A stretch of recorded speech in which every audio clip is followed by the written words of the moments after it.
వ్రజ సంయుక్త ముఖారవిందమతిశవ్యం why విజృంభింప మా విజయం చెరడు వనకాడు మది నావేశించు నల్లప్పుడు సహాయం. ఎప్పుడైనా భాగవత సప్తాహం పూర్తి చేయడం అనేది రుక్మిణీ కళ్యాణంతో చేయడం ఉత్తమమైన లక్షణం. అయితే మీరు ఇప్పుడు 2 స్కంధాలు చెప్పుకుంటున్నారు కనుక రుక్మిణీ కళ్యాణం ఎలా వస్తుందిలే అనుకున్నాను నేను. కానీ పిల్లలు ఆ లోటు తీర్చేశారు.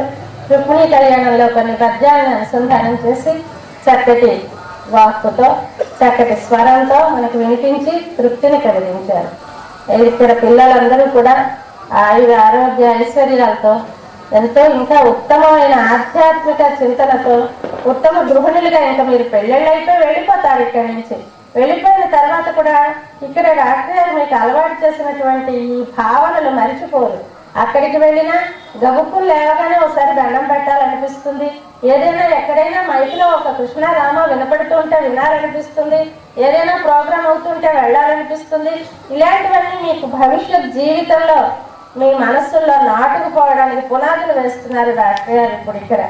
దీనివల్ల మీరు ఉత్తమ గృహిణులుగా అభివృద్ధి పదంలో పయనిస్తారని ఆశిస్తున్నాను. తప్పకుండా జరుగుతుంది, అందులో సందేహం లేదు. ఇంత చక్కగా పెరుగుతున్న మీరు గృహిణులుగా కూడా ఉత్తమంగానే ఉంటారు. ఇంకా ఆ పిల్లలు మధురాష్టకం చదివారు. ఆ మధురం ఏమిటి మధురం అని పాపం చెప్పాలని ఆయన బాధ. వల్లభాచార్యుల వారు కృష్ణుడి విషయంలో ఏది మధురంగా ఉంది, ఏది తీయగా ఉంది అంటే, తీపి అంటే బట్టి నోటికి తెలిసిన తీపి మాత్రమే కాదు, ఏదైనా బాగుంటే అబ్బా చాలా బాగుంది అనడానికి మధురంగా ఉంది అనడం ఆచారం. అలాగే వల్లభాచార్యుల వారు దీనిలో మధురాష్టకంలో కృష్ణుడి విషయంలో ఏది మధురంగా ఉంది చెప్పాలని మొదలుపెట్టారు. ముందర చూడగానే ఎర్రటి పెదవులతోటి చిన్న చిరునవ్వుతో, ఎప్పుడు కృష్ణుడి ముఖాన్ని చిరునవ్వు అలా ఉంటూనే ఉంటుంది. ఆ చిన్న చిరునవ్వుతో ఆ ఎర్రని పెదవులతో ఒక్కసారి వచ్చావా అంటట మనం దగ్గరికి వెళ్తే ఆ పలకరింపుతో కూడిన అధరం అంటే పెదవి ఆయన మనసులో మెదిలింది కాబోలు. అధరం మధురం అన్నారు. అధరం మధురం అనగానే అయ్యి బాబా కళ్ళు ఎంత బాగున్నాయో, ఆ ముఖమో ఎంత ఇలా ఏది చెప్పను ఏది మానను, ఏది మధురం ఏది కాదు, ఎక్కడ పిచ్చెత్తిపోయాడు.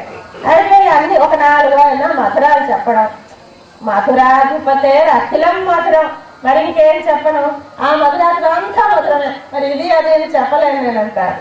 అలాగా ఆ విచిత్రంగా అందులో మధురాలకు ఒక లిస్టు కొని ఆయన అవయవాలు మధురం అంటే బాగుంది, వేణునాథం మధురం అంటే బాగుంది, అలాగే భుక్తం మధురం సుప్తం మధురం అంటారు.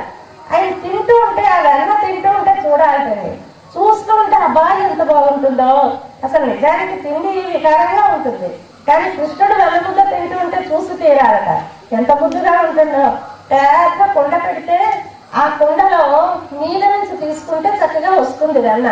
ఆ బాబుకి తెలియదు, పసివాడు కదా, ఎంత లోపలికి చెయ్యి దించిస్తే అంత వెన్న వస్తుంది అనుకుంటాడట పాపం అమాయక పిల్లడు. అందుకని కై కలందు అంటారు ఆళ్వారు.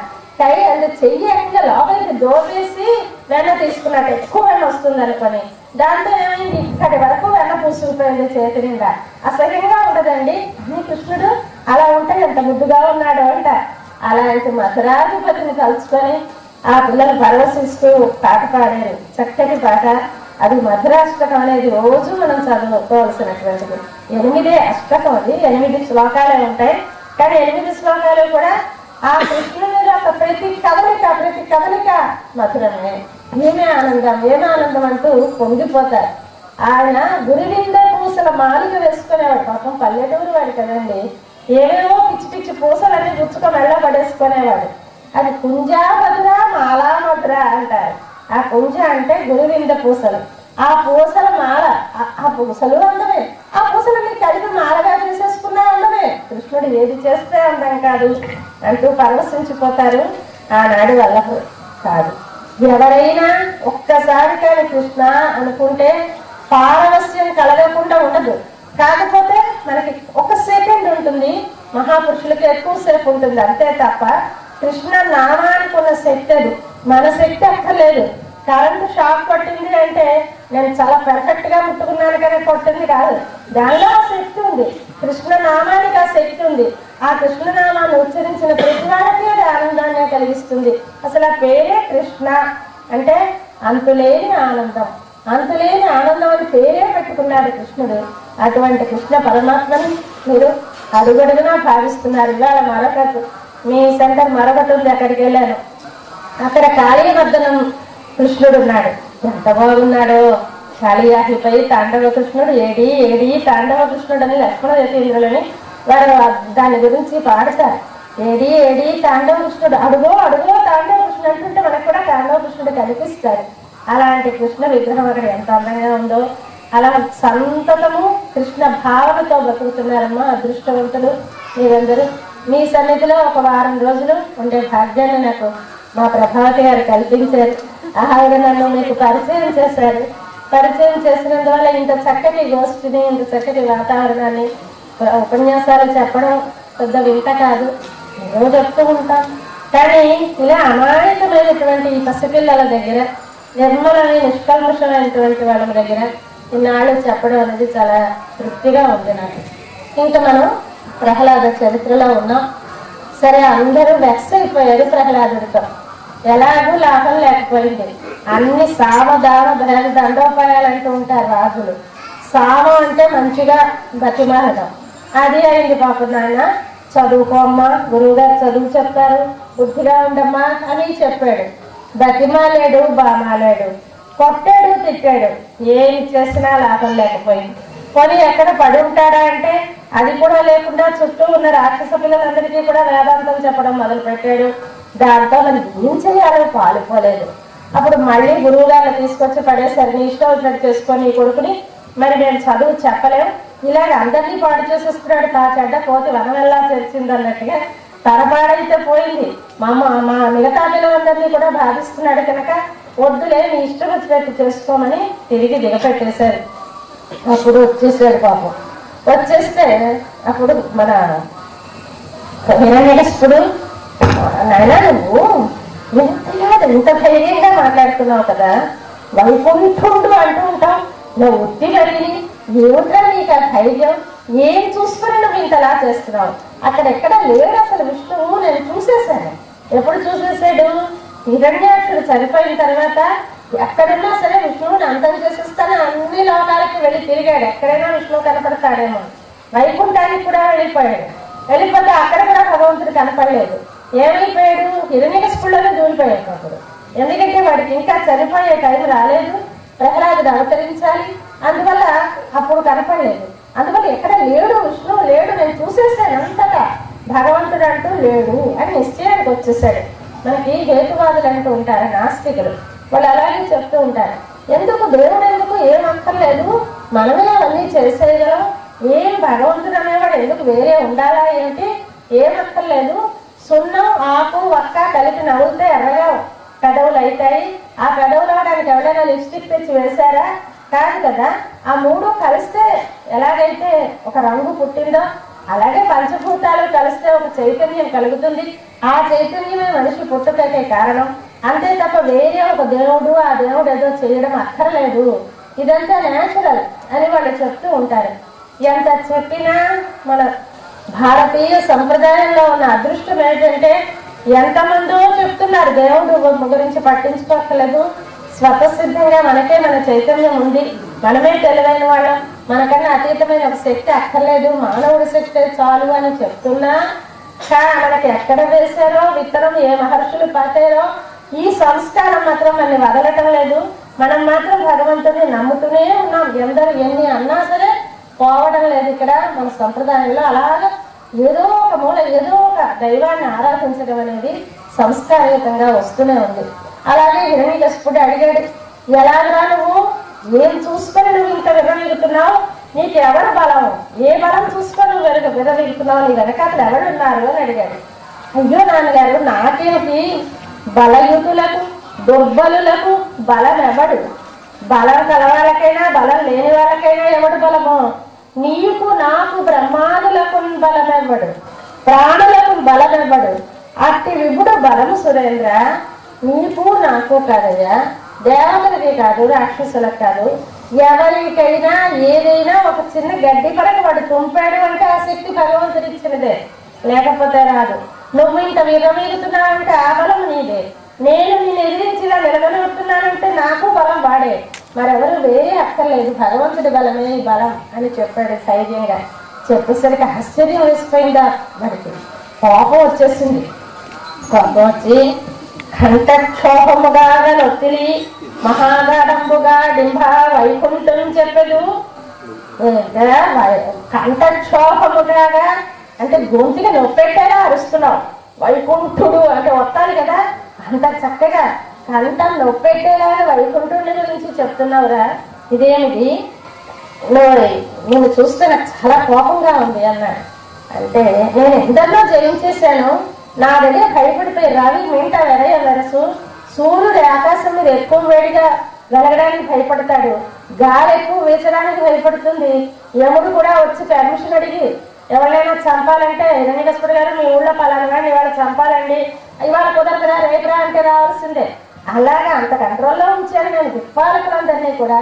అలాంటిది నువ్వేమిట్రా ఇంతలాగా విరమిగుతున్నావు, ఏమైంది నీకు ఇంత శక్తి ఎలా వచ్చింది అని అడిగాడు. అడిగితే నాన్నగారు నిజమే మీరు అందరినీ గెలిచారు, కానీ ఒక్కటే పొరపాటు అయిపోయింది అంటారు. లోకంబులన్నీ గడియ లోపల జయించిన వాడు ఇంద్రియానికమును చిత్తమును గెలవనేరవు. అన్ని లోకంలో అందరి శత్రువుల్ని క్షణంలో గ్రహించేసావు, కానీ నువ్వు పాపం నీ మనస్సుని నీ ఇంద్రియాలని నువ్వు జయించుకోలేకపోయినావు. నీ భీకర శత్రువులు 6 ప్రతినిధులా చేసినా నీకు భయంకరమైన 6 శత్రువులు ఉన్నారు నీ లోపల.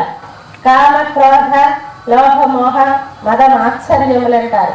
ఈ 6 ముఖ్యమైన శత్రువులు అంటారు. కామం అంటే చెప్పుకున్నాం, కామం అంటే ఏంటి, కోపం. మొన్ననే చెప్పాను భగవద్గీతలో మహాశనం మహాపాపం అని, ఎక్కువ తిండిపోదు కామం అని, ఎక్కువ పాపిష్టిది క్రోధం అని చెప్తారు. ఆ కామము క్రోధము మొట్టమొదటి శత్రువులు. ఆ కామ క్రోధాన్ని జయించాలి. కామం అంటే కోరిక, ఏది అంతా నాదే అయిపోవాలనుకున్నాను. చిన్నిన బొజ్జకు శ్రీరామ రక్ష అంటామట. నేను సుఖంగా ఉంటే చాలు, మిగతా అంతా నాశనం అయిపోయినా పర్వాలేదు అనేటటువంటి మనస్తత్వం అలవడిపోయి నాకే అన్నీ కావాలి అనుకుంటే కామం. దానివల్ల కామం ఉండగానే క్రోధం వస్తుంది.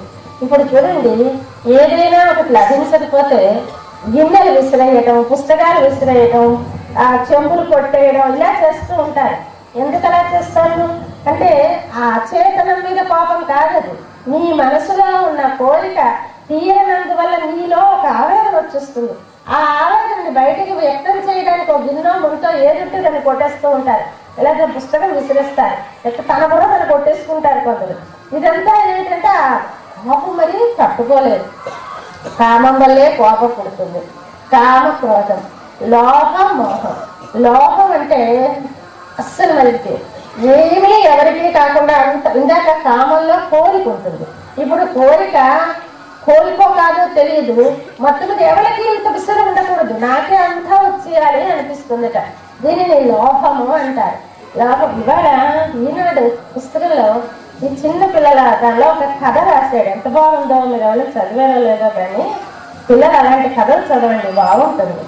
ఒకట ఎప్పుడు ఏడుస్తూనే ఉండేవాట. ఎందరు డాక్టర్ల దగ్గర తీసేవాడు. బాధ ఏమిటి అంటే, ఏమిటి బాధ అంటే పాపం చెప్పలేకపోయేవాడు. ఏమిటి బాధ అంటే పక్క వాళ్ళు సుఖంగా ఉంటే వాడికి ఏడుపొచ్చేస్తుంది, ఎవరైనా సుఖంగా ఉంటే ఏడుపొచ్చేస్తుంది, ఎవరైనా మంచి జరిగితే ఏడుపొచ్చేస్తుంది. వాడు భరించలేకపోతున్నట్ట. ఇలా ఉండి కోసం చచ్చిపోయాడు. చచ్చిపోతే యమదూతలు తీసుకెళ్ళిపోతే యమలోకానికి వెళ్ళేట హాయిగా ఉన్నట్టు అక్కడ వాడు. ఎందుకు అక్కడ అందరికీ పనిష్మెంట్ కదా జరుగుతా, ఎవరు సుఖంగా లేదు కదా, వాళ్ళందరినీ చూస్తే వాడికి సరదాగా ఉందిట. అప్పుడు యముడు హై బాబాయ్ ఇలా కాదు, వీడికి పనిష్మెంట్ అంటే ఇది కాదు, స్వర్గానికి పంపించిందట. స్వర్గానికి పంపించారు. పంపించిస్తే అక్కడ అందరూ సుఖంగా ఉంది, వాళ్ళు చూసుకోవడం నడుస్తున్నారు. అంటే వాడికి పనిష్మెంట్ స్వర్గమే. చాలా బాగుంది కథ, ఇవాళ ఈనాడులో చూసారు. ఇలాగా అంటే ఈ లోపం అంటే అంతా నాకే మరి ఎవరు సుఖంగా ఉన్నా భరించలేరు అన్నమాట. సుయోగం ఇది నిజంగా జరుగుతుందా అంటే మనకి దుర్యోధనుని చూస్తే తెలుస్తుందమ్మా. మన భారతంలో వాడు పాండవుల్ని కాస్త అడవికి పంపించాడు కదా. అడవికి పంపించేసాక వాళ్ళు అక్కడ ఎంత బాధలు పడుతున్నారో చూడాలి సరదాగాను. అక్కడ వాళ్ళు ఎంత బాధలు పడుతూ ఉంటారు కదా, ఆ పడుతున్నప్పుడు చూస్తే సరదాగా ఉంటుందని పిక్నిక్ వేసుకున్నాడు. అక్కడికి వాళ్ళు ఎక్కడైతే అడవిలో ఉంటున్నారో అక్కడికి మనం పిక్నిక్ కార్తీక మాసంలో వెళ్ళినట్టు వెళ్ళాడు. తన వాళ్ళందరినీ తీసుకొని మంచి డాన్సులు, పాటలు, ఆటలు అన్ని చేస్తూ పెద్ద డేరాలు వేసేసుకొని మంచి దర్జాగా వాళ్ళ పక్కనే కొంచెం దూరంలో వాళ్ళకి తన వైభవం అంతా వినబడాలి, వాళ్ళు దుఃఖపడాలి అని అలా వేసుకొని రెడీగా ఉన్నాడు అక్కడ ఆనందిద్దామని. వెళ్ళేసరికి ఏమైంది, దైవం మనది కాదు కదా. వెళ్ళాడు, వెళ్ళి ఒక చెరువులో స్నానం చేద్దామని దిగాడు దుర్యోధనుడు. అది ఒక గంధర్వరాజు కదా. ఆ గంధర్వరాజు అక్కడ ఎవరైనా దిగితే వాడు ఒప్పుకోట. వాడు దానిలో చిత్రరథుడని వాడు పట్టుకొని దుర్యోధనుడిని దొళ్ళ కొట్టిస్తాడు. కొట్టేస్తుంటే ఎలాగ నన్ను విడిపించడం, వాళ్ళందరూ తిరిగి చుట్టూ ఉన్న వాళ్ళందరూ ఆ పక్కనే పాండవులు ఉన్నారు కదా, పరిగెట్టుకెళ్ళాడు. ఎవరెవరో దుర్యోధనుడిని కొట్టేస్తున్నారు, ఎలాగైనా కాపాడండి. భీముడు అన్నట్ట కాగల కార్యం గంధర్వులే చేశారు, ఊరుకోండి అన్నట్ట. అందుకంటే తగిన శాస్త్రించి ఊరుకుందా అన్నట్ట. కానీ పాపం అర్జునుడు అలా ఉండలేక వచ్చాడు. వచ్చేసరికల్లా ఆ గంధర్వరాజు అర్జునుడికి ఫ్రెండ్. అర్జునుడికి ఫ్రెండ్ అవడం వల్ల అయ్యో మీ అన్నయ్య ఫోన్లే వదిలేస్తారని వదిలేసారు. వెళ్ళిపోతే ఇప్పుడు దుర్యోధనుడికి తండ్రి ఆ గంధర్వుడు కొట్టినప్పుడు బాగా అనిపించలేదుట. ఇది అర్జునుడు వచ్చి విడిపించాడు. ఎంత సిగ్గు, ఎంత సిగ్గు. నేను వాడిని దుఃఖపడితే చూద్దామని వచ్చాడు వీడు. వచ్చేసరికల్లా వాడే వీడిని విడిపించాడు. అలాగా ఒకరి సుఖంగా ఉంటే చూడలేకపోవడం అనేది నాకే అంతా వచ్చేయాలి అని ఉండడం లోపము అంటారు. మిగతావన్నీ ఇంకా కొంతకాలం అయిపోతే తగ్గిపోతాయిట. ఇప్పుడు కామం ఉందనుకోండి, కామం అంటే కోరిక కదా. పళ్ళు ఊడిపోతే జంతికల మీద కోరిక తగ్గిపోతుంది, కళ్ళు కనపడకపోతే సినిమా మీద కోరిక తగ్గిపోతుంది. ఇలా కొంచెం ముసలైన కొద్దీ అన్ని కోరికలు తగ్గిపోతాయిట. అలాగే కోపము తగ్గుతుంది. రక్తం పలసపడ్డది, మునపడంత కోపం లేదంటూ ఉంటారు. అంటే ముసలి అయితే కోపాలు కూడా తగ్గుతాయిట, అన్ని తగ్గుతాయి. కానీ ఈ లోపం మాత్రం ఎప్పుడు తగ్గదు. ఎంచేత ఆశ బలవతి. ఆ ఆశ చాలా బలం. ఎందుకు, ఎప్పుడైనా ఎంత ముసలి అయిపోయినా ఇంకా నాకు కావాలి, ఇంకా అన్ని అంత డబ్బు తెచ్చేసుకుని దాచేసుకుందాం, మనవడికి ఫిక్స్డ్ డిపాజిట్ చేసేద్దాం, మనవడికి పెట్టేద్దాం, ఇలాగ అనిపిస్తుంది. అందుకని లోపం చాలా ప్రమాదము అంటారు. అక్కడ మనకి మృత్యువు సన్నిహితం అవుతోంది అని సూచనగా ఎన్నెన్నో చిన్నలు కనిపిస్తూనే ఉంటాయి. కానీ వాటిని మనం నమ్మకుండా ఇంకా ఏదో ఆశగా బతుకుతూ ఉంటాము. అలాగే తర్వాత మదము, మాత్సర్యము. మదం అంటే ఎవరైనా మోహం అంటే యుక్తాయుక్త విచక్షణ జ్ఞానం, ఏది మంచిది ఏది చెడ్డది అనేది తెలియకపోవడం. మదము అంటే చాలా నేను డబ్బున్న వాడినో, అందమైన వాడినో, పెద్ద వంశంలో పుట్టానో, తన మీద తనకొక గర్వం. తర్వాత మాత్సర్యం అంటే అసూయ, ఎదుటివాడిని చూసి కుండిపోతారంటారు చూడండి, అలాగైపోవడం. ఇవన్నీ నీకు 6 శత్రువులు. ఈ 6 శత్రువుల్ని కానీ నువ్వు చంపుకుంటే, ఈ లోపల ఇవి లేకుండా చేసుకుంటే నీకు ఎక్కడ శత్రువే ఉండడు. నువ్వు వారిని చంపుకోలేకపోయావు, పై శత్రువులందరినీ చంపవు, కానీ నీలో ఉన్న వాడిని చంపుకోలేకపోయావు. అందువల్ల నీకు ఇలాగ అవుతాయా అని చెప్పాడు. చెప్తే సర్లే ఇంకా నీ మూర్ఖుడివి, ప్రహ్లాదుడు మూర్ఖుడని హిరణ్యకశిపుడు కనిపిస్తుంది, హిరణ్యకశిపుడు మూర్ఖుడని ప్రహ్లాదుడి కనిపిస్తుంది. అది సహజం. మనకి భగవద్గీతలో దైవాసుర సంపద్ విభాగ యోగం అని దైవ అసుర దేవత రాక్షస బుద్ధులు ఎలా ఉంటాయి, ఎలాంటి వాళ్ళు దేవతలు, ఎలాంటి వాళ్ళు రాక్షసులు, కొమ్ములు కోరలు అవి ఉంటేనే రాక్షసులు కాదు, మన ప్రవర్తనలో ఉన్న తేడాల వల్ల రాక్షసులు అవుతాము అని చెప్తారు. అలా చెప్పాడు భగవద్గీతలో కృష్ణ పరమాత్మ. అలాగే వీళ్ళు ఒకళ్ళ దైవ ఒకళ్ళ అసుర, అందువల్ల ఇద్దరికి వాదోపవాదాలు ఉంటూనే ఉంటాయి. ఫస్ట్కి మన హిరణ్యకశిపుడు సర్లే ఇంకా వాదన ఏమిటి మూర్ఖుడివి, మరి వాదించను కానీ ఆ భగవంతుడు ఎక్కడున్నాడో చూపించేస్తే నేను వాడిని అంతం చేసేస్తాను. లేడు అని నేను చెప్తున్నాను, నువ్వు నమ్మడం లేదు, ఎక్కడున్నాడో చెప్పు అన్నాడు. అంటే ఎక్కడున్నాడేంటి, కలడంబోది, కలండు గాలి, కలడ ఆకాశమున, ఎక్కడ కాస్తే సముద్రంలో ఉన్నాడు, గాలిలో ఉన్నాడు, ఆకాశంలో ఉన్నాడు అంటూ లిస్ట్ అంతా బోర్డని పేరు చెప్పాడు. ఇక్కడ ఉన్నాడు, అక్కడ ఉన్నాడు, ఇక్కడ ఉన్నాడు అంటే అని కొసకి చెప్పిన మాట మన పిల్లలు చదివిన పద్యం. ఇందుగలడు అందు లేడని సందేహం వలదు, చక్రి సర్వోపగతుండు, ఎందెందు వెదకి చూసిన అందందే గలడు, ధనవగ్రని వింటే. పద్యంలో అర్థం కానిదేమీ లేదు, కానీ అక్కడ ఒక్క పదం వేశాడు. ఏంటది, ఎందెందు వెదకి చూచిన అందందే గలడు. వెదకి చూడాలి కొంచెం, ఆ చూసినప్పుడు ఇందులో భగవతత్వం యొక్క లీల ఉంది కదా అని నీ మనసులో కాస్త ఆలోచన వచ్చిన నాడు ఆయన కనిపిస్తాడు, లేనప్పుడు కనిపించడు. వెదకి చూచిన అందందే గలడు అని చెప్పాడు. మనకి రాబోయే అష్టమ స్కంధంలో గజేంద్ర మోక్షణం వస్తుంది. ఆ గజేంద్ర మోక్షణంలో ఏనుగు పాపం ఎంతో బాధపడితే కానీ దొరకలేదు. ఇప్పుడు ఇలా అనేసరికల్లా కనిపించేసాడు.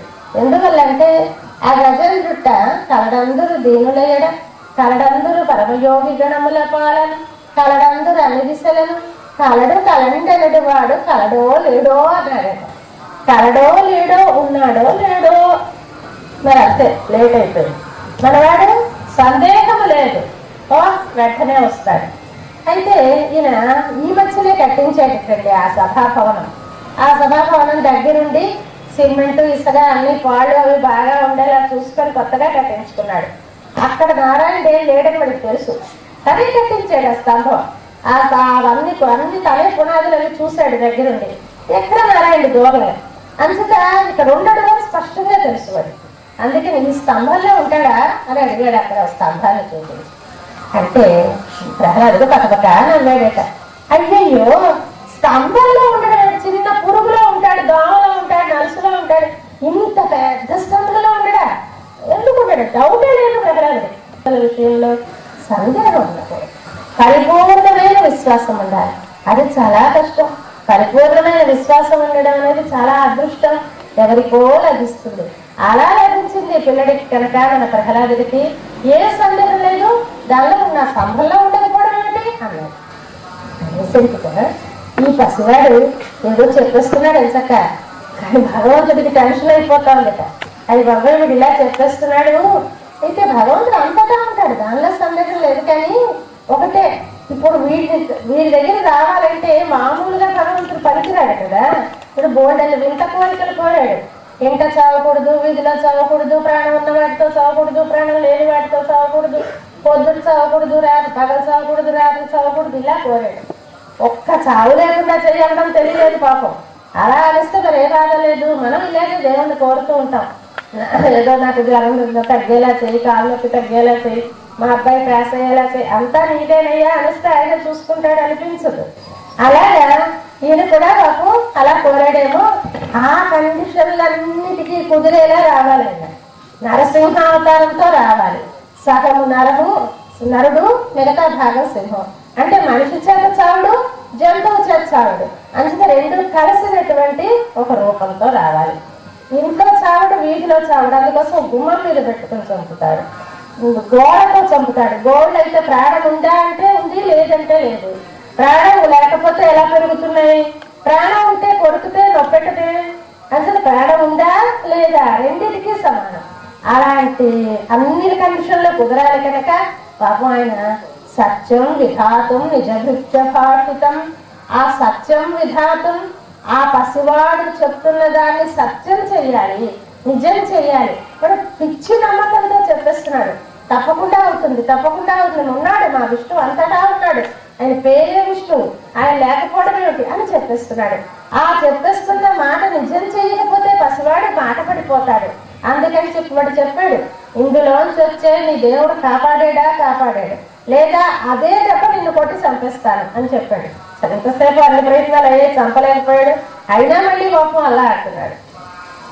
సరికి ఇప్పుడు అక్కడట ప్రతి భాగంలోనూ కూడా నరసింహ రూపంతో వ్యాపించి ఉన్నాడట స్వామి.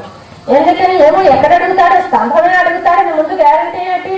ఇక ఏది అడుగుతాడో, ఆ గోడ అడుగుతాడో, తలుపు అడుగుతాడో, ఏది అడుగుతాడో అనేసి అంతటా నరసింహ రూపంతో వ్యాపించి ఉన్నాడట. నిజమైన దయామయుడు నరసింహుడు అంటారు. నరసింహుడికి ఉన్న దయ ఇంకెవరికీ లేదు. ఆ పసివాడికి కలిగిన ఆపదకి స్పందించిపోయి అంత కోపం వచ్చేసింది ఆయనకి. ప్రళయకాలంలో ఉండవలసినంతటి కోపం వచ్చింది ఎప్పుడు ఆ పసివాడిని చూస్తే. ఆ పసివాడి మీద ఉన్న ప్రేమ చేత వచ్చే స్తంభం కొట్టాడు, వీడు చేతితోటే కొట్టాడు, పగిలిపోయింది. అందులోంచి నరసింహుడు వచ్చాడు. చూడగానే ఒక్కసారి హిరణ్యకశిపుడికి అయిపోయింది, నా పని అయిపోయింది, వీడే నారాయణుడు నా కోసమే వచ్చాడు, నన్ను చంపేస్తాడు అనిపించింది. తండ్రి మరి అనిపించినప్పుడైనా తండ్రి పొరపాటు చేశానయ్యా, ఇన్నాళ్ళు నా కొడుకు చెప్పినా నేను వినలేదు, నన్ను క్షమించు అని ఒక్కసారి కాళ్ళ మీద పడి ఉంటే ఎంత బాగున్నావు. అప్పుడు కూడా పడలేదు వాడు. సర్లే ఎలాగో చచ్చిపోయాను, నా ప్రతాపం చూపించాలి అనుకున్నాడు. అనుకోని గద పట్టుకున్నాడు. గద పట్టుకు స్వామి మీద నిలబడ్డాడు. అప్పుడు ఆయన ఒడిసి పట్టి గరుత్మంతుడు పాముని పట్టినట్టు పట్టాడు. పట్టేసి ఒళ్ళో పడుకోబెట్టుకుని తప్పిపోయినాడు. ఒకసారి మళ్ళీ తీసుకొచ్చాడు, ఒళ్ళో పడుకోబెట్టుకున్నాడు. గోళ్లతో చీల్చేశాడు. గుమ్మం మీద కూర్చున్నాడు. పేగులన్నీ మెడలో హారాలుగా వేసేసుకున్నాడు. చాలా భయంకరమైన చూడండి, దుర్మార్గులు హింసిస్తారు, అలాగే హింసించాడు నారసింహుడు. ఎందువల్ల ఆ ప్రహ్లాదుడి మీద ఉండే ప్రేమ, వాడు పెట్టిన కష్టాలు అవన్నీ గుర్తొచ్చి స్వామి భయంకరమైనటువంటి హింస చేశాడు. చాలా దుర్మార్గమైనటువంటి ప్రవృత్తి గల హిరణ్యకశిపుడు అంతమైపోయాడు. అంతమైపోయేసరికి ఇంకా అందరూ దేవతలందరూ వచ్చేసారు. ఇప్పుడు ధైర్యం వచ్చింది వాళ్ళకి. భయం ఎంతసేపు ఇంకా ఇలాగే వాళ్ళకి చాలా బాధలు పెట్టాడు కదా, అందరికీ భయం. ఇప్పుడు ఒక్కసారి తెలివి తెచ్చుకున్నారు. అందరూ వచ్చారు, వచ్చి సాష్టాంగ పడ్డారు. కానీ ఆ స్వామి యొక్క దివ్య స్వరూపం నారసింహవపు శ్రీమాన్ అంటారు విష్ణు సహస్రనామంలో. నారసింహవపు, నరసింహుడు అనే రూపం, నారసింహ రూపం, అది శ్రీమాన్. ఎంత చూడాలనిపించేలా ఉందో, అవతల భయంకరంగా ఉంది, అవతల చూడాలనిపించేలాగా ఉంది ఆ రూపం. దాన్ని చూసి అందరూ భయపడిపోయారు. భయపడిపోయి ఏం చేయాలో తెలియలేదు. ఎలాగని అందరూ భయపడిపోతున్నారు. దగ్గరికి వెళ్ళడానికి ఎవరికి ధైర్యం లేదు, అంత కోపంగా ఉన్నాడు. చూడండి, ఎక్కడైనా సరే నరసింహస్వామి అంటే పానకాలు పోస్తారు నరసింహుడికి. ఎందుకని? పానకం శాంతించడానికి. ఆ బాధ, ఆ పాపం తట్టుకోలేక. మాకు విశాఖపట్నం దగ్గర సింహాచలం అని మీరు వెళ్ళారు ఒకసారి పిల్లలందరూ. ఆ సింహాచలంలో ఏడాదికి ఒకసారి చందన యాత్ర అని చేస్తారు. ఆ రోజు స్వామికి ఉండే చందనం అంతా తీసేస్తారు. రోజు చందనం అద్దేసి ఉంటుంది, అసలు రూపం కనిపించదు. లోపల అసలు రూపం ఉంటుంది, పైనంతా చందనం అద్దేసి ఒక లింగాకారం లాగా ఉంటుంది అనమాట. ఎందుకంటే ఈ వేడి భరించలేక ప్రహ్లాదుని ఆ హిరణ్యకశిపుడు పెట్టిన బాధ వల్ల కలిగిన కోపంతో ఆ తాపం భరించలేక చందనం పూసుకొని ఉంటాడు స్వామి. ఆ ఒక్కరోజు చందనం తీసేస్తే మనం లోపలికి వెళితే గర్భగుడి గోడలన్నీ కూడా చెమట పట్టేసినట్టు నీళ్లు వచ్చేస్తూ ఉంటాయి. గోడలన్నిటిలోంచి నీళ్లు వచ్చేస్తూ ఉంటాయి. ఎందువల్ల అంటే ఆ స్వామి కోపంట. ఈ చందనం తీయగానే ఆ వేడి బయటకు వచ్చేస్తుందిట. అంత తాపం అంటారు. అలా ఉన్నాడు స్వామి. ఇప్పుడు ఎలాగా అందరూ ఎవరు దగ్గరికి వెళ్ళలేకపోతున్నారు. అందరూ దూరం నుంచి స్తోత్రం చేస్తున్నారు. బ్రహ్మ స్తోత్రం చేశాడు, ఇంద్రుడు స్తోత్రం చేశాడు. ఇంద్రుడు అంటాడు, స్వామి ఈనాడు ఎవరైనా యజ్ఞయాగాలు చేస్తే ఆ యజ్ఞంలో హవిర్భాగం అంటారు. హవిర్భాగం అంటే ఇంద్ర ఐస్వాహ, వరుణ ఐస్వాహ అని వాళ్ళు వేస్తారు. ఆ వేసిన భాగం మాకు అందకుండా అది కూడా హిరణ్యకశిపుడే తీసేసుకున్నాడయ్యా. ఇన్నాళ్ళకి ఇప్పుడు మేము యజ్ఞాల్లో భాగాలు తీసుకోవచ్చు అంటారు. పితృదేవతలు అంటారు. పాపం పితృదేవతలకి వాళ్ళ పిల్లలు చేసే పిండ ప్రదానాలు కూడా ఈయన తీసేసుకునేవాట. అవి కూడా వాళ్ళకి దక్కనివ్వలేదట. మాకు ఇప్పుడు మేము కడుపు నిండా అన్నం తినాలి అని పితృదేవతలు చెప్తారు. ఇక్కడ పితృదేవతలు అనేది ఏంటంటే, ఇప్పుడు మన వాళ్ళ వల్ల మన తాతలో తండ్రిలో చచ్చిపోతే వాళ్ళని మనం పితృదేవతలు అంటున్నాం కదా. అయితే అసలు పితృదేవతలు అని వేరే కొంతమంది ఉంటారు. అదొక లోకం. మనం ఈ తల్లిదండ్రుల పేర మనం పెట్టేటటువంటి ఈ తద్దినాలు అయితేనేమి, ఈ పెద్దలకి పెట్టడం అంటాం కదా, ఇవన్నీ కూడా ఆ లోకానికి వెళ్తాయి. ఆ లోకానికి వెళ్ళి అక్కడి నుంచి ఎక్కడ వాళ్ళు అక్కడే కూర్చోరు. మన పితృదేవతలు మళ్ళీ జన్మెత్తితే ఎత్తచ్చు, లేదా పాపాత్ములైతే నరకంలోకి వెళ్ళొచ్చు, లేకపోతే పుణ్యాత్ములైతే స్వర్గంలోకి వెళ్ళొచ్చు, ఇంకా ఉన్నతులైతే భగవత్ సన్నిధికి చేరుకోవచ్చు. ఎలాగైతే వాళ్ళ దగ్గర ఇక్కడికి మనం ఈ పితృలోకానికి వెళ్ళిన ఆహారం ఏమవుతుంది అంటే ఎవరెవరు ఎక్కడ ఉంటే వారికి తగ్గ రూపంలో పరిణమిస్తుంది. అంటే ఇప్పుడు మనం ఇక్కడ అన్నం తింటాము, ఉత్తరాదిలో వాళ్ళు గోధుమలే తింటారు, రొట్టెలే తింటారు, వాళ్ళు అన్నం తినలేదు. మనం రోజు అన్నం తినాలి, ఎప్పుడో రొట్టెలు తినాలి. రోజు రొట్టెలు తింటే మనం ఉండలేము. అలాగా ఎవరి ఆహారం మనకి ఇక్కడ దేశంలోనే విభిన్నంగా ఉంటుంది. అలాంటిది ఆయా లోకాల్లో ఆహారాలు విభిన్నంగా ఉంటాయి.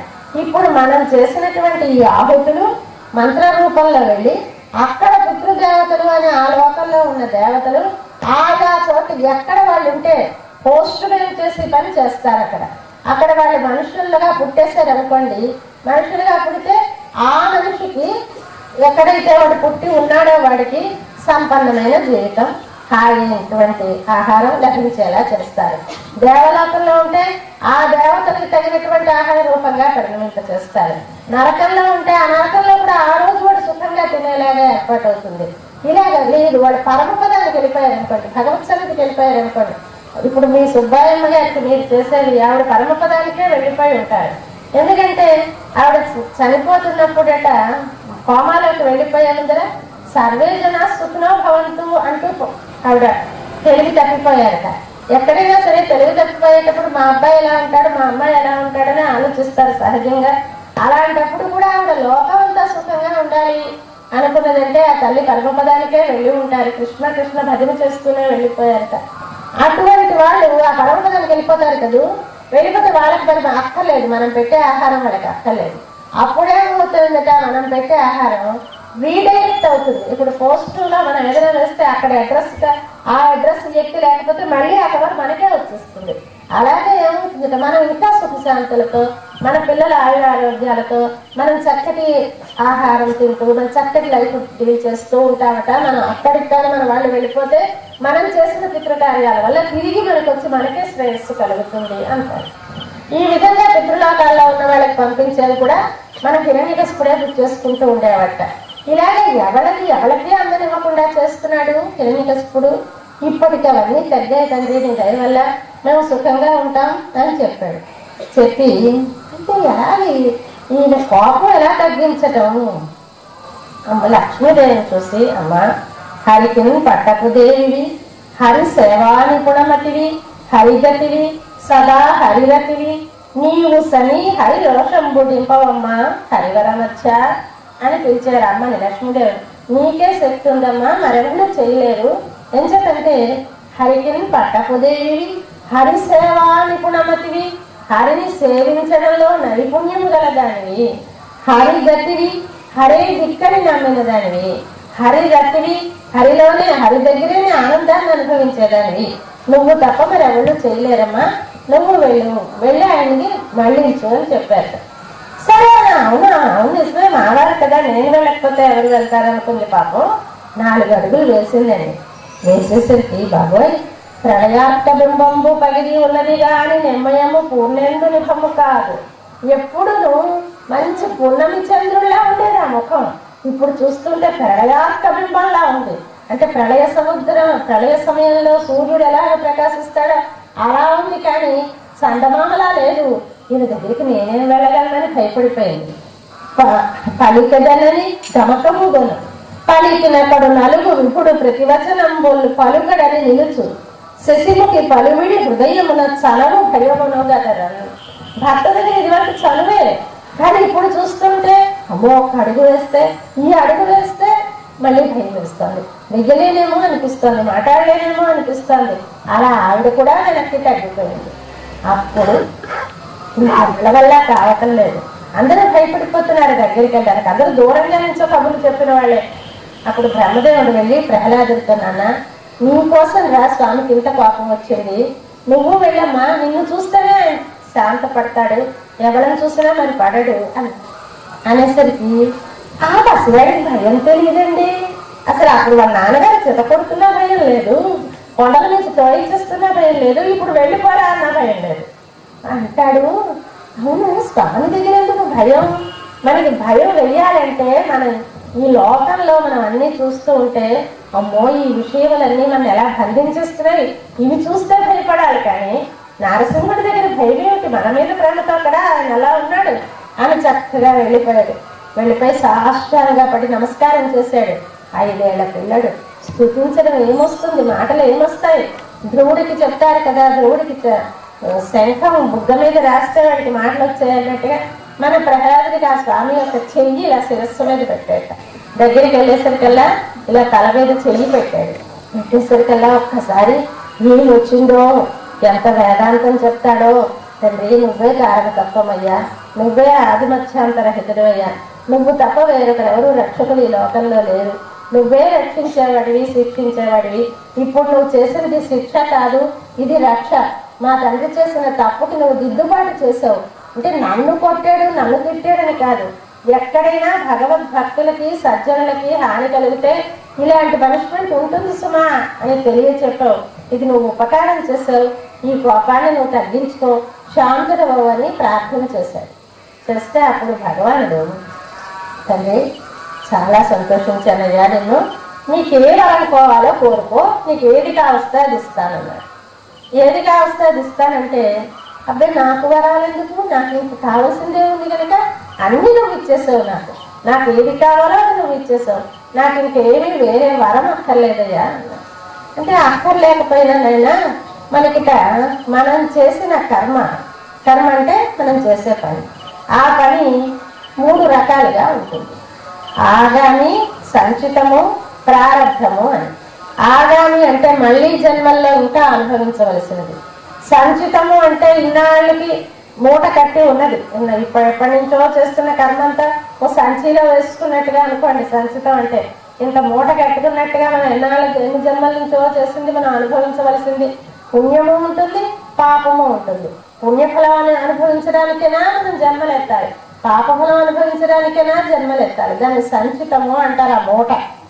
అందులో ప్రారంభము అంటే ఇంత ఇవాళ కూర కోసం 4 వంకాయలు తీసుకున్నట్టుగా ఫ్రిడ్జ్లోంచి ఈ జన్మలో అనుభవించడానికి అని కొంత మూట ఇస్తాట. దీన్ని ప్రారంభము అని అంటారు. ఈ ప్రారంభ కర్మ అనుభవించక తప్పదు. భగవద్ అనుగ్రహం ఉంటే సంచితము లేకుండా అయిపోతుంది, నాశనం అయిపోతుంది, ఆగామి అంటకుండా పోతుంది. కానీ ప్రారంభం అంటే ఈ జన్మలో అనుభవించవలసింది అయ్యే వరకు మనం బతికి ఉండక తప్పదు. అందుకని నువ్వు ఉండాలనైనా, నువ్వు రాజ్య పరిపాలన చెయ్యాలి, చేస్తూ ధర్మబద్ధంగా రాజ్యాన్ని పరిపాలిస్తూ ఈ ప్రారంభ కర్మ అనుభవించిన తర్వాత నా సన్నిధికి చేరతావు.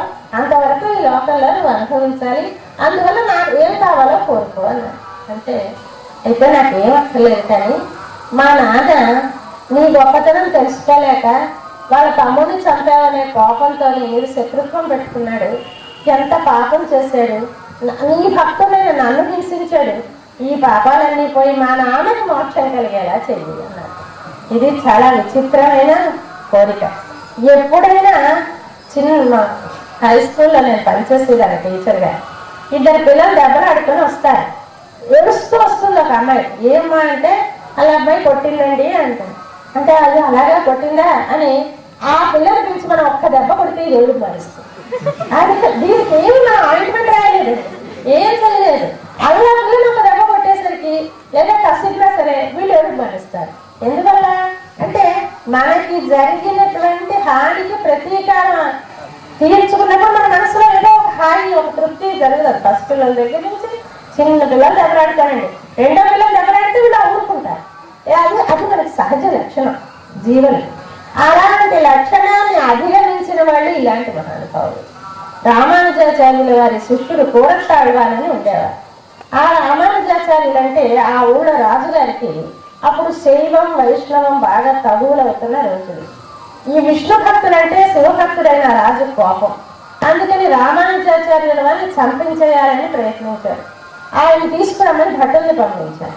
భటుల్ని పంపిస్తే వారి శిష్యులు కూరస్తాళ్వాలని ఆయన కాషాయ బట్టలు తన కట్టేసుకొని నేనే రామానుజుల్ని అని చెప్పి వెళ్ళిపోయాడు. అయితే ఇదంతా నాలుగురామ్ అని ఒక అసలు ఆ చోళరాజుకి అసిస్టెంట్ గా ఉన్నవాడు ఇంత ప్లాన్ చేసి తీసుకొచ్చాడు. వచ్చిన తర్వాత సరే ఆ రాజుగారి దగ్గరికి వెళ్ళాక చూసి వీడే రామానుజుడు, కళ్ళు పీకించేయండి అన్నాడు. కళ్ళు పీకించమన్నాడు. కళ్ళు పోయినాయి, గుడ్డైపోయాయి. గుడ్డైపోయి తిరిగి వచ్చేసారు. అప్పుడు రామానుజుడికి తెలిసింది, అయ్యో ఎంత పని చేసావయ్యా, నా కోసం నువ్వు గుడ్డివాడిని అయిపోయావా అయ్యో అని బాధపడి, సర్లే కంచి వరదుడి దగ్గరికి వెళ్ళి ఆ వరదరాజస్వామి ఆలయంలో నీకు నేత్రాలు ఇవ్వమని అడగవయ్యా, అడిగితే ఇస్తాడు భగవంతుడు, నువ్వు ప్రార్థన చెయ్యి అన్నాడు. సరే అని తిన్నగా వెళ్ళి కంచి వరదుడి దగ్గరికి వెళ్ళి ప్రార్థన చేసి తిరిగి వచ్చేసి కళ్ళు రాలేదు. అదేంటి వరదుడి దగ్గరికి వెళ్ళి కోరితే కళ్ళు రాకుండా ఉండదే, ఏమని ప్రార్థించావు నువ్వు అని అడిగితే తండ్రి వరద సదా నీ దర్శనం ఇవ్వయ్యా అని అర్థం వచ్చే శ్లోకం చదివాడు. సదా అంటే ఎల్లప్పుడూ. ఎల్లప్పుడూ దర్శనం ఎక్కడ వస్తుంది? పరమపదంలో తప్ప ఇక్కడ ఎల్లప్పుడూ దర్శనం ఆలోచన ఉండదు. ఇక్కడ మనం ఎన్నాళ్ళు బతుకుతాం కనుక, అంటే సాధారణ పదం వేశాడు కనుక ఇక్కడ ఇవ్వలేదు, ఆయన పరమ పదంలోనే ఇచ్చాడు. అయ్యో ఎంత పని చేశారయ్యా అనుకుని, అయితే మరి ఏం కోరావు భగవంతుని? అలా 4 రాముకి మోక్షం ఇవ్వని కోరాను. ఎవడైతే ఈయన తీసుకెళ్లి కళ్ళు పీకించాడో వాడికి మోక్షం ఇవ్వమని కోరాను. పాపం వాడు ఎంత తప్పు చేసేసాడు, తప్పు చేసి వాడు ఏ నరకాలకు వెళ్ళిపోతాడో దుష్కారణం, అందుకోసం వాడికి మోక్షం ఇవ్వమని కోరాను అంటారు. ఇది అలాంటి ఉదాత్త సంస్కారం ఎక్కడో కానీ ఉండదు. మళ్ళీ మన సీతాదేవి దగ్గర కనిపిస్తుంది. రావణాసురుడి దగ్గర అన్ని బాధలు పడి ఆ చిత్రహింసలు పెట్టిన రాక్షస స్త్రీల్ని హనుమ చంపుతానన్నప్పుడు నాకు చిన్న అపరాధి, తప్పు చెయ్యని వాడు ఎవరు ఉంటాయా, అందువల్ల వాళ్ళని ఏమనద్దు, వాళ్ళ రాజుగారు చెప్పిన పని వాళ్ళు చేశారు, అందులో తప్పేముంది అనగలిగింది తల్లి. అలా అరుదుగా ఉండేటటువంటి వాళ్ళు అటువంటి మహాపురుషులు. అందులో ఒకడు మన ప్రహ్లాదుడు. అందువల్ల వాళ్ళ నాన్నగారికి మోక్షం ఇమ్మని అడిగాడు. అడిగితే నరసింహుడు చెప్పాడు, అయ్యో అది నువ్వు కోరాలయ్యా, సప్తచ సప్తాచ అని 3 ఏళ్ళు అంటే 21 తరాలు తరించిపోతారు ఒక మహాభక్తుడు మన వంశంలో పుడితే. ఎవరి వంశంలోనైనా ఒకళ్ళు భక్తులైతే 21 తరాల వరకు వాళ్ళకి మరెక్కడ మీద 7 మధ్య 7 కింద 7 అంటారు. 21 తరాల వాళ్ళు తరించిపోతారు. అలాంటప్పుడు మీ నాన్నకి మోక్షం రాకపోవడం, నీ తండ్రి అయ్యాడు కనుక వాడికి మోక్షమే, అది బెంగలేదు, కాదు నీ వరం కాదు, అయితే నాకు మరేం అక్కర్లేదు అన్నాడు తండ్రి. ఆ ప్రహ్లాదుని ఆశీర్వదించి కొసరికి ఒక్క మాట చెప్పేసి వెళ్ళిపోయాడండి నరసింహుడు. మనందరినీ ఉద్దేశించి, ఒక ప్రహ్లాదుడికి కాకుండా మొత్తం జనాలందరికీ ఒక సందేశం ఇచ్చాడు స్వామి. అది ఒకసారి తెలుసుకుందాం. సత్యం బ్రవీమి మనుజాహ అంటే ఎవడు ఏ వ్యక్తిని ఉద్దేశించలేదు, మొత్తం మనుజాహ ఎవరైనా సరే. సత్యం బ్రవీమి, నేను నిజం చెప్తున్నాను సుమండి, అబద్ధం ఆడలేదు, భగవంతుడు చెప్తున్నాడు సత్యం బ్రవీమి అని. పాపం ఎక్కడ మనం నమ్మము అని బెంగ. మన గోపాలకృష్ణుడు గోవర్ధన పర్వతం ఎత్తినప్పుడు బాలుండి ఇతడు కొండ దొడ్డది మహాభారంబు సైంపగా నోపండో అని మీరు బెంగ పెట్టుకోకండి, చిన్న బాబు పెద్ద కొండ ఎత్తలేడో ఏమిటో పడేస్తాడో ఏమిటో అని బెంగ పెట్టుకోకండి, నేను ఎక్కడ పడేది, నువ్వు జాగ్రత్తగా చూస్తానే రండి. ఇదెక్కడ ఘోరం, రక్షించేవాడు బతిమాలుకోవడం, రక్షణ పొందేవాళ్ళం బతిమాలుకోవాలి. కానీ భగవంతుల్లో ఉన్న గొప్పతనం ఆయన బతిమాలుకుంటాడు మనని. ఇక్కడ కూడా ఆయన చెప్తున్నాడు సత్యం బ్రవీ, సత్యం చెప్తున్నాను. మనుజాహ స్వయం ఊర్ధ్వబాహు అంటే చెయ్యి మీద గట్టి చెప్తున్నాను అన్నాడు. చెయ్యి మీద గట్టి చెప్పడం ఏంటి అంటే, చెయ్యెత్తి చెయ్యి కొట్టు తెలుగోడా అని ఒక పాటగా ఉంది. అంటే చెయ్యెత్తి చెయ్యి కొట్టడం అంటే ఏంటి, ఖచ్చితం అన్నమాట. మనం బల్ల బుద్ధి వాదించారంటారు లీడర్, బల్ల బుద్ధి వాదింటే ఆ బల్ల అలా కొట్టేస్తారని కాదు, అంత ఖచ్చితంగా చెప్పారు. అలాగే చెయ్యెత్తడం అన్నా ఖచ్చితమని అర్థం. స్వయమోత్సవాహు వ్యోమాం ముకుంద నరసింహ జనార్దనేతి. మీరు మీ జీవిత కాలంలో ముకుంద నరసింహ జనార్దన అని మీరు స్తుతిస్తే, ముకుందుడు అంటే మోక్షమునిచ్చేవాడు, మోక్షమునిచ్చేవాడిని నేనే అని తెలుసుకొని, నరసింహుని ఆపదలో ఉన్న పసివాడి కోసమే ఇంత రూపం మార్చుకోవచ్చినటువంటి దయాళువుని తెలుసుకొని, జనార్దన జనులందరినీ కాపాడేవాడని తెలుసుకొని, మీరు జీవన్ జపత్యనుదినం అలా నా నామాలు మీరు కాడి బ్రతుకున్నాళ్ళు అనుకుంటూ ఉంటే, మరణే రుణీవా మీరు చనిపోయినప్పుడు అప్పు పుచ్చుకున్నవాడు అప్పు తీర్చేసినట్టుగా నేను తీర్చేసుకుంటాను ఆ రుణం. ఎలా తీర్చుకుంటాట, పాషాణ కాష్ట సదృశాయ దదామి ముక్తిం.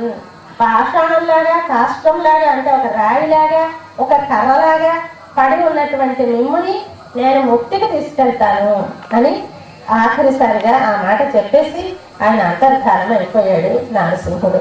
అందుచేత మనం ఖచ్చితంగా ఆయన పాపం సత్యం బ్రవీమి నిజంగా చెప్తున్నాను అన్నాడు కనుక మనం భగవన్ నామానుసంధానం చేస్తే హాయిగా సుఖంగా పుట్టింటికి వెళ్ళినట్టుగా మనం ఎప్పుడో ఒకప్పుడు జీవితం అనేది అంతం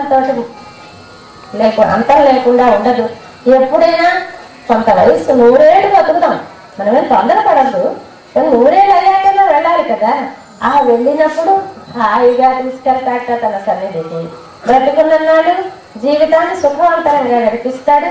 చివరిగా తన సన్నిధికి తీసుకెళ్తాడు.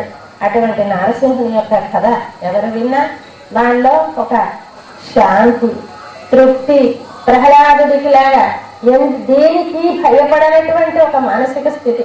ఇప్పుడు అక్కడ చూసిన ఇవాళ వీళ్ళ మరొక స్థలం కాదు, అక్కడ ఒక పెద్ద రాళ్ళపోక, ఆ రాళ్ళ లోపల పావుందిట. ఆ పిల్లలందరూ చూపిస్తున్నారు అక్కడ పావుందండి పావుందండి అని.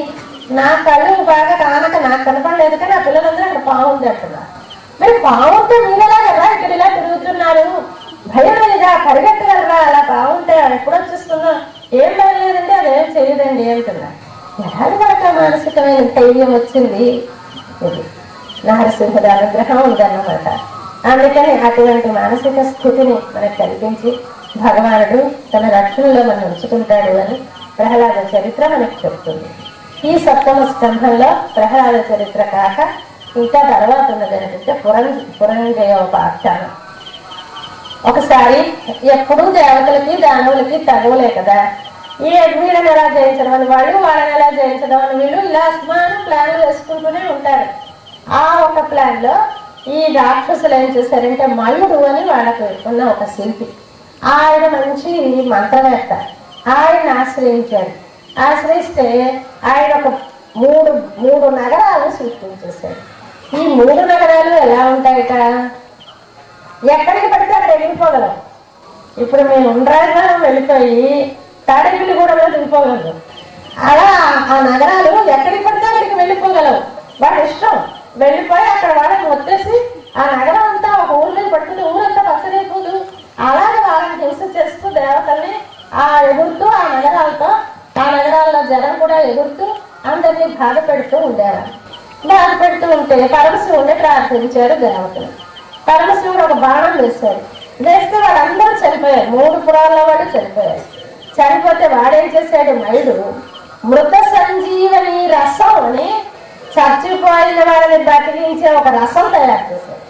అదొక కుండీ కట్టేసి ఆ కుండీలో పోస్తాడు ఆ రసం. ఈ చచ్చిపోయిన వాళ్ళందరినీ ఆ రసంలో పడిస్తూ ఉండేవాడు. పడిస్తుంటే చక్క మళ్ళీ బతికి 2 ఆ రసంలో పడిస్తే వాళ్ళు మళ్ళీ వజ్రదేవులు అయిపోతూ ఉండేవారు. ఇలా కాదు పరిష్కారం అని అప్పుడు విష్ణువుని ప్రార్థించాడు. అప్పుడు విష్ణుమూర్తి ఏం చేశాడు, తాను ఒక ఆవు అయిపోయి బ్రహ్మను ఒక దూడగా రమ్మని తిన్నగా దొంగతనంగా దూరి వెళ్ళి ఆ అమృత రసం అంతా తాగేశాడు.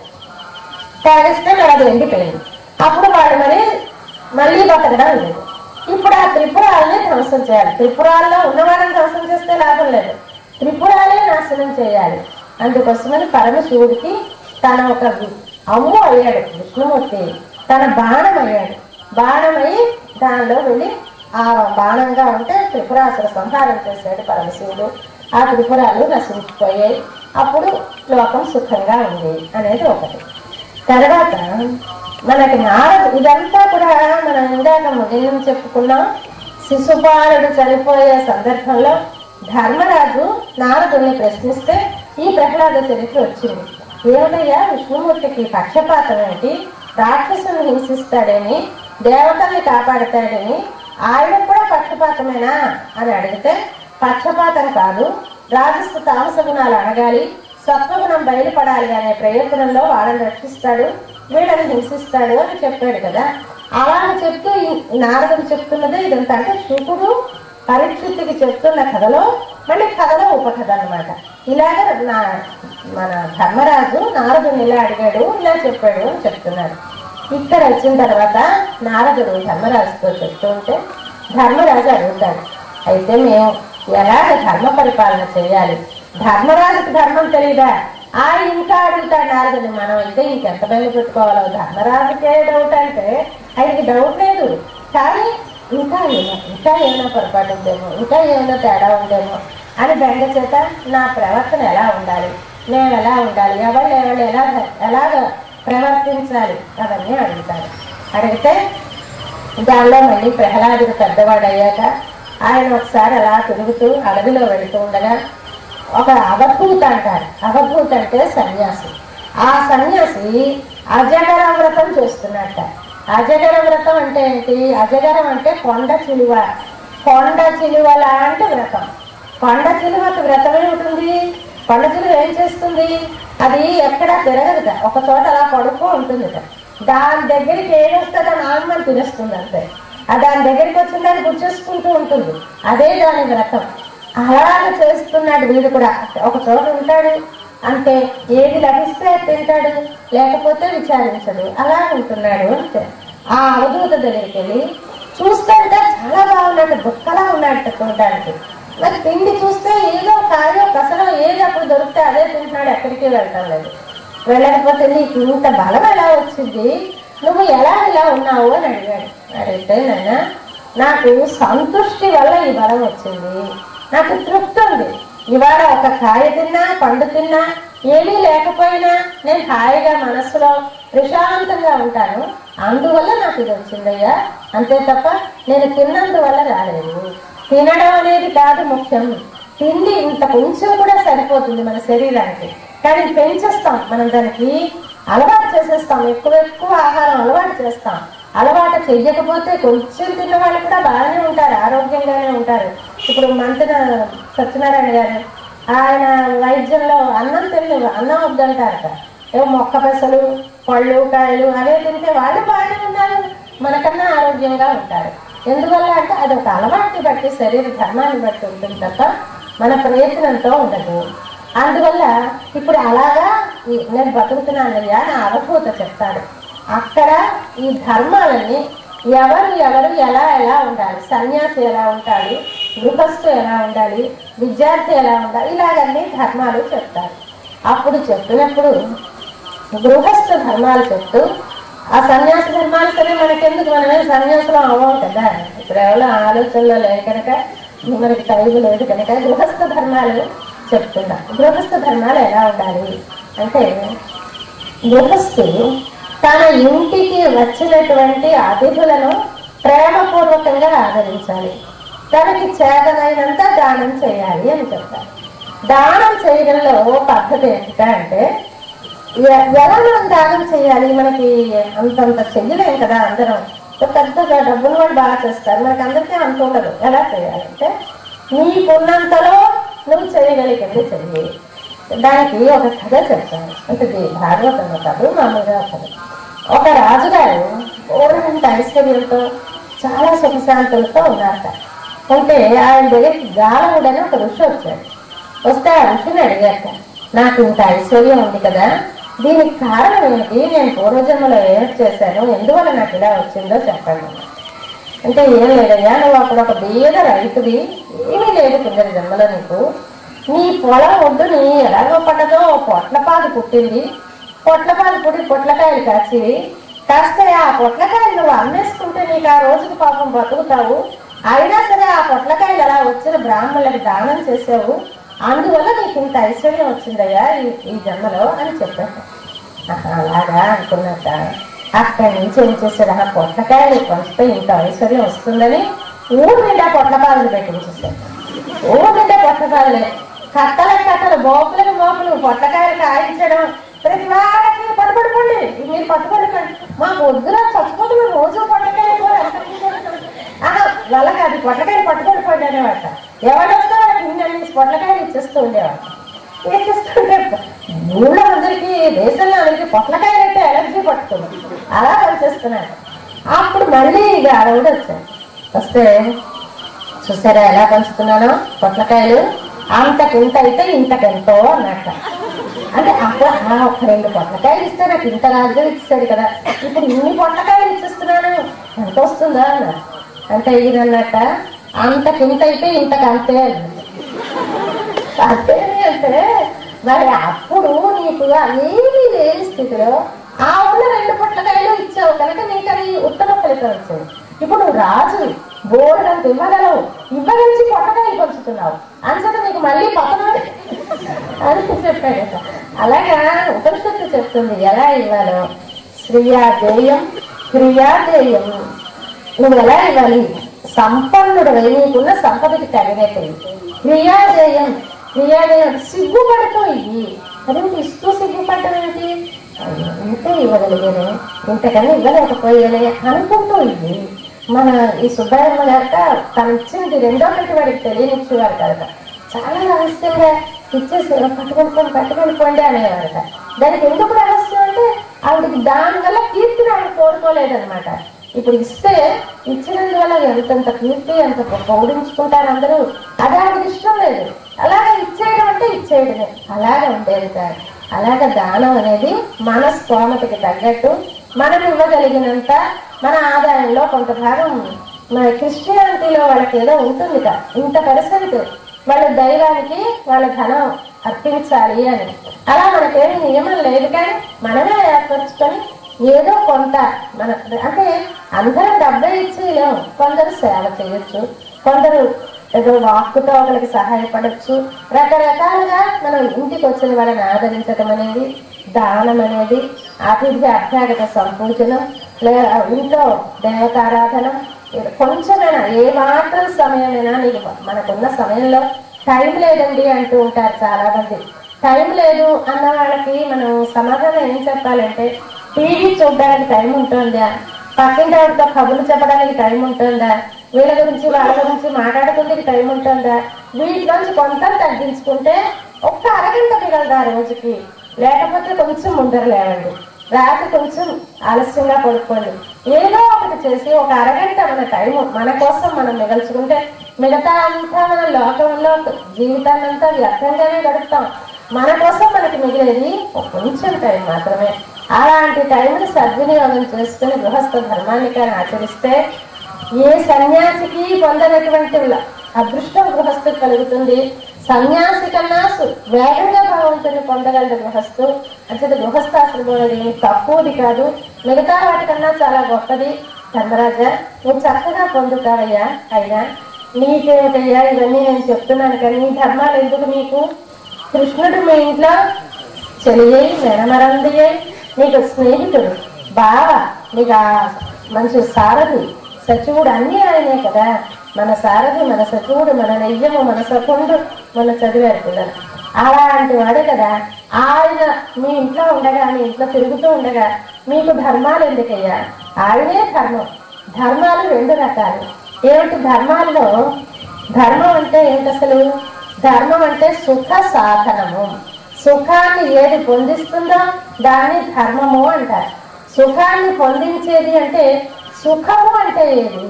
సుఖం అంటే మనకి కొన్ని తప్పు పనులు చేసుకుంటే సుఖం అనుకుంటున్నాం, వాటికి సుఖం అనడానికి వీలేదు.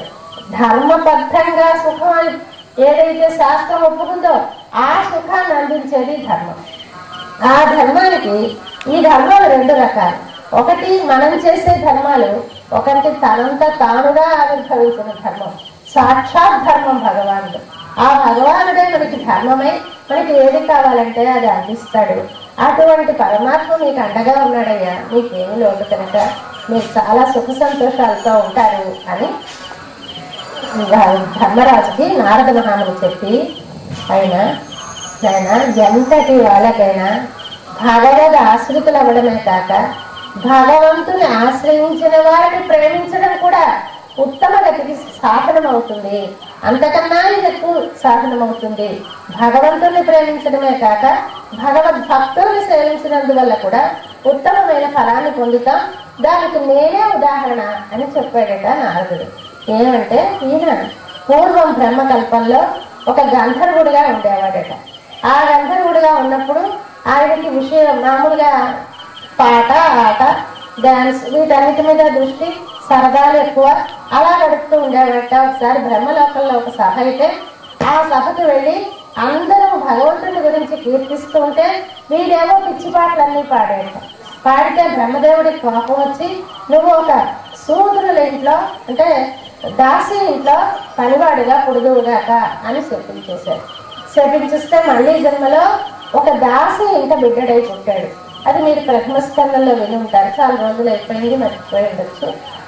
అక్కడ ఏంటంటే దాసికి కొడుకై పుట్టి అప్పుడు వాళ్ళ ఇంటికి దగ్గర ఒక భగవద్భక్తులు వచ్చి 4 నెలలు చాతుర్మాస్య వ్రతం చేశారు. చేస్తే ఈ ఎవరింట్లో అయితే వీళ్ళమ్మ దాసియో ఆ ఇంటి యజమాని, నాయన నువ్వు వెళ్ళి అక్కడ వాళ్ళకి సేవ చెయ్యి, ఆ భగవద్భక్తులు వచ్చారు వాళ్ళకి నువ్వు సేవ చేయమన్నారు. అంటే అలాగేనని వాళ్ళు ఏం చేస్తే వాళ్ళకి అన్ని పనులు చేస్తుండడం, వాళ్ళు పెట్టింది తింటూ ఉండడం, వాళ్ళ దగ్గర గుళ్ళు తుడుస్తూ ఉండడం, కలాటి జల్లుతుండడం, ఇలా అన్ని పనులు చేస్తూ గడిపితే చివరికి ఏమైంది, ఆ పిల్లడు వాళ్ళ అమ్మ చనిపోతే వాళ్ళు వండుతలేక వీళ్ళ అమ్మ కొన్నాళ్ళకి చనిపోతే అమ్మయ్య నాకు విముక్తి కలిగిపోయింది, ఇంకా నేను మరి ఈ బాధలో ఉండక్కలేదు, నేను అడవికి వెళ్ళిపోయి తపస్సు చేసుకుంటాను అన్నాడు. అటువంటి మానసిక స్థితి కలిగి తపస్సు చేసుకొని అప్పుడు మళ్ళీ జన్మలో నారదుడిగా బ్రహ్మ కుమారుడిగా అవతరించాడు. అందువల్ల భగవద్భక్తుల సంసేవనం భగవత్ సంసేవనం ఇవి ఒక్కటేనయ్యా ఈ శరీరాన్ని నుంచి మనం విడదీసేవి అని ధర్మరాజుకి నారదుడు చెప్పాడు అనడంతో సప్తమ స్కందం ముగుస్తుంది. మీ దగ్గర ఒక వారం రోజుల పాటు నా వాక్కుని సార్థకం చేసుకునే భాగ్యాన్ని కలిగించిన మీకందరికీ, ముఖ్యంగా డాక్టర్ గారికి, కుమార్కి, ముత్యావతి గారికి అందరికీ కృతజ్ఞతలు తెలియజేసుకుంటూ, శ్రద్ధగా విన్న పిల్లలకి పెద్దలకి నా కృతజ్ఞతలు తెలియజేస్తూ సెలవు తీసుకుంటున్నాను. జై శ్రీరామ్.